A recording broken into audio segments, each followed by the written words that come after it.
7 words, that's all it would take. Not a missile, not a war, just 7 words from a major ally like Canada. We're selling U.S. Treasuries, and suddenly, the entire global financial system starts shaking. Not slowly, instantly. Now here's the reality. Countries like Canada don't just hold U.S. dollars sitting in reserves. They hold something far more important, U.S. government debt. These are called U.S. Treasuries, and they're not just numbers on a screen. They are the backbone of the global financial system. We're talking about hundreds of billions of dollars tied into one system. A system so large, so interconnected, that most people don't even realize they're part of it. Because this isn't just about governments or central banks. This affects everything. Your mortgage rate, your car loan, even the interest on your savings. All of it is connected, directly or indirectly, to how this system functions. And at the center of it all is trust. Not military power, not politics, not even economic size alone. Trust. The belief that the United States will honor its obligations. The belief that its financial system will remain open, stable, and predictable. And most importantly, the belief that it will play fair. For decades, that belief has held strong. It's the reason countries around the world continue to buy U.S. debt, even when there are alternatives. It's the reason the dollar became the world's reserve currency. And it's the reason the United States has been able to borrow trillions of dollars at relatively low cost. Because when investors trust the system, they're willing to fund it. But here's where things start to get complicated. That trust isn't written into law. It's not guaranteed. It's not something you can enforce with contracts or military strength. It's psychological, fragile, and once it starts to crack, it doesn't take much to create a ripple effect. Because if one country begins to question that trust, others start watching. Then they start thinking, and eventually, they start preparing. Not always loudly, not always suddenly, but quietly, strategically, behind closed doors. They diversify. They reduce exposure, they build alternatives, and over time, those small shifts can add up to something much bigger. That's what makes this moment, or even the possibility of a moment like this, so important. Because it's not about one country making a move. It's about what that move represents. A signal, a shift in thinking, a question being asked at the highest levels of global finance. Can the system still be trusted the way it once was? And if the answer to that question starts to change, even slightly, then the consequences won't stay contained. They won't stay theoretical. They will move through markets, through institutions, and eventually, into everyday life. Quietly at first, then all at once. The United States has something no other country in the world truly has. Not China, not Europe, no one.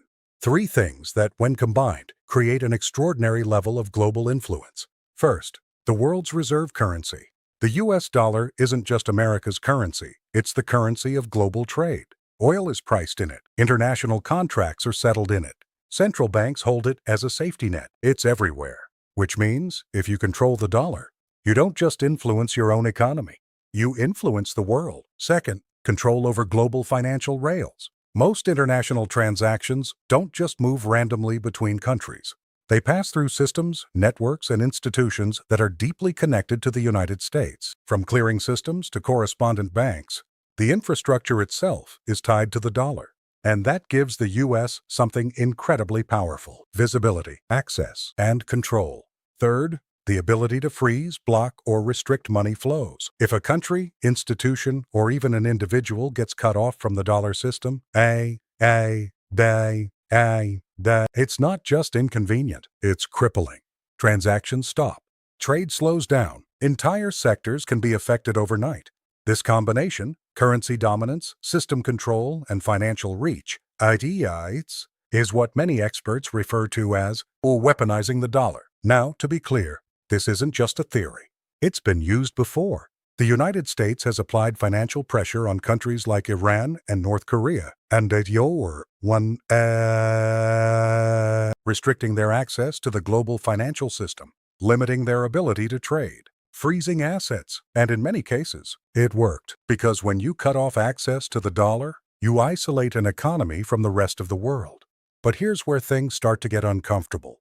Because all of those examples have one thing in common. They were adversaries, countries already outside the Western financial system. Now ask yourself this: what happens if that same power, that same financial weapon, is used against allies, countries that are deeply integrated into the system.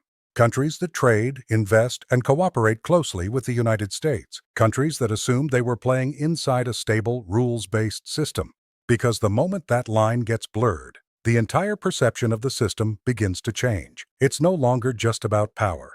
It becomes about predictability, about fairness, about risk. And once allies begin to even consider the possibility that access to the system could be restricted, mexener, andexte, este, esener, ajay este, they don't wait for it to happen.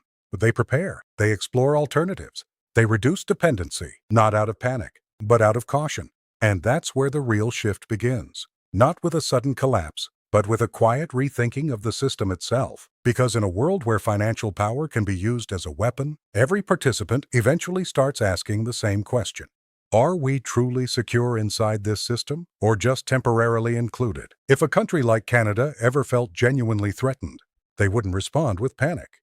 They wouldn't rush into emotional decisions. And they definitely wouldn't make sudden, reckless moves that could hurt their own economy. They'd respond with strategy, carefully, quietly, precisely, because countries at that level don't react. They prepare long before anything becomes public, long before markets even realize what's happening. Step 1 would be subtle, almost invisible at first. A gradual shift, selling U.S. Treasuries, but not all at once. Because dumping everything instantly would cause chaos, not just for the United States, but for Canada itself. So instead, it would happen slowly, measured, strategic. A few billion here, a few billion there, spread over weeks or even months. Enough to reduce exposure, not enough to trigger immediate alarm. At least, not at first. But markets are sensitive. They notice patterns. And once large, consistent selling begins, questions start to surface. Yields begin to move. Confidence starts to shift. And that's when step 2 quietly begins. Diversification, moving away from reliance on a single system. Shifting reserves into other major currencies, the euro, the yuan, the yen, not as a replacement overnight, but as a hedge, a backup plan, a way to ensure that if one system becomes unstable, there are others to fall back on.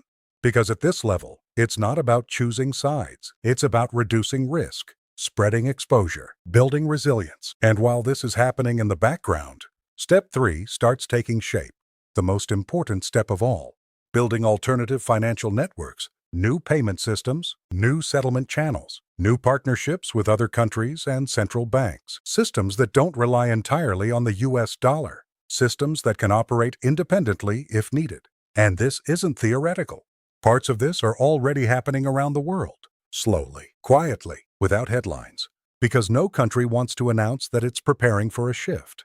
That kind of signal can trigger the very instability they're trying to avoid. So instead, they build in silence. They coordinate behind closed doors. They test systems. They establish agreements. And by the time the world notices, the foundation is already there. But here's the part that makes this truly significant. They wouldn't do it alone. No major economy makes a move like this in isolation. Because acting alone is risky, but acting together changes everything. If multiple countries begin reducing dependence at the same time, the impact multiplies. What starts as a precaution turns into a trend, then into a shift, and eventually into a new reality. Because the global financial system isn't held together by force. It's held together by participation. And the moment that participation starts to fragment, even slightly, the balance begins to change. Not overnight, not dramatically at first, but steadily. And once that process begins, it's very difficult to reverse. If major countries around the world start reducing their dependence on the US dollar, i.e., the effects don't stay contained within central banks or government offices. They spread, quietly at first, then rapidly. Because the global financial system is deeply connected. And when demand for the dollar, and more importantly, US debt, begins to weaken, the first major consequence is simple but powerful. Borrowing becomes more expensive. See, the United States relies heavily on borrowing to fund its operations. Trillions of dollars in debt, continuously rolled over, continuously financed. And that system works smoothly, as long as there are enough buyers. Countries, institutions, investors, all willing to hold U.S. Treasuries because they trust the system. But if that demand starts to decline, even slightly, the government has to offer higher returns to attract buyers. That means higher yields, higher interest rates. And once interest rates begin to rise, they don't stay limited to government bonds. They move outward, into the real economy, into everyday life. Mortgage rates go up. Suddenly, buying a home becomes significantly more expensive. Monthly payments increase. Affordability drops. For many families, homeownership starts to feel out of reach. Car loans follow the same pattern. Higher rates mean higher monthly payments. What used to be manageable becomes a financial strain. Credit cards become more expensive to carry. Interest accumulates faster. Debt becomes harder to escape. And it doesn't stop there. Businesses feel it too. When borrowing costs rise, companies become more cautious. They delay expansion. They cut back on hiring. In some cases, they start laying people off, which means income becomes uncertain. Job security weakens, and economic pressure builds from multiple directions at once. But here's the part most people don't expect. This doesn't hit Wall Street first. It hits ordinary people first. Because large financial institutions have tools. They hedge, they adjust portfolios, they manage risk. But everyday individuals, they feel the impact directly. Through higher bills, through tighter budgets, through decisions they're forced to make every single month. Do we move forward with this purchase? Do we delay? Do we cut back? And when millions of people start making those same cautious decisions at the same time, the entire economy begins to slow down. Spending drops, growth weakens, confidence declines, and what started as a shift in global finance becomes a real, tangible pressure on daily life. This is how systemic changes travel. Not in headlines, but in household budgets. Not in abstract numbers, but in real-world consequences. Because at the end of the day, the global financial system isn't just about governments and markets. It's about people. And when the foundation shifts, it's the people who feel the weight of it first.